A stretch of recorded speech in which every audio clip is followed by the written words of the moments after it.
Hey guys, and welcome to week 9 of the I Love Me challenge, and this week I wanted to talk to you about something called a stress bucket. Now this may sound really cliche, and I did think that when I heard this, but actually it kind of makes sense and makes you think of things in a slightly different way or be able to deal with things in a slightly different way.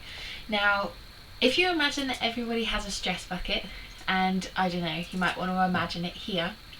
Now this stress bucket has a tap on it. A bit like, I imagine it as one of those things in the garden that people have, and it collects the rain and then you can let it out. I don't know what they're for though, but anyway, imagine it like that. So this thing here has the ability to either fill up and overflow, or you can use the tap to release some of the stress. Now the idea is that this bucket can fill up, and it can fill up and fill up and fill up, and when it does, it's either going to overflow, at which point in real life this is obviously where you're going to explode, completely overreact, or just give up, not be able to deal with it anymore. Or you can just release the tap, let some of it out, deal with it, get over it, whatever it is that you have to do, and then you have a little bit more space to either allow a little bit more stress in, or just be able to deal with the stuff that you have got going on.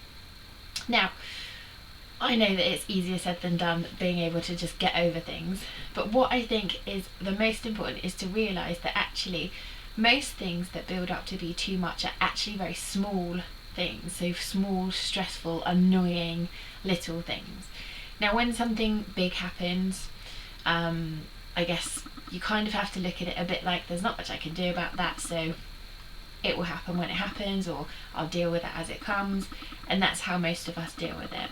But then when you get all those like little things, you know, going in and they're all adding into this stress bucket, it's then that suddenly the big things don't matter, but all of these little things become so overwhelming that actually you don't really know what to do. And in my case, I know I do this, and in many cases you just lose it and your bucket overflows or you explode, one of the two.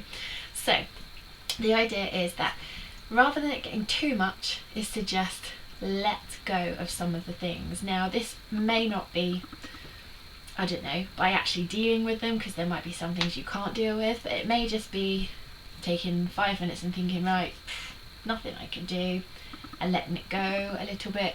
It might be, I don't know, some people might want to meditate for 5 minutes, 10 minutes. Some people might want to go out into a big field and scream. Something that is going to let you just get rid of those small things that may be at the bottom of the bucket, in the middle somewhere, but let them out, and then you will have more space for your mind to either, I don't know, if you really want to, take on a bit more stress, or just being able to deal with things slightly better. So I hope that kind of makes sense, and sometimes I think having something that you can picture or imagine kind of makes things a little bit more easy to deal with, I guess. I don't know. Anyway, so I hope you guys all have fun with your stress buckets this week. Make sure they don't get too full, because as we know, we can't deal with that very well. So anyway, I hope you guys all have a great week, and I shall see you in the next video. Bye!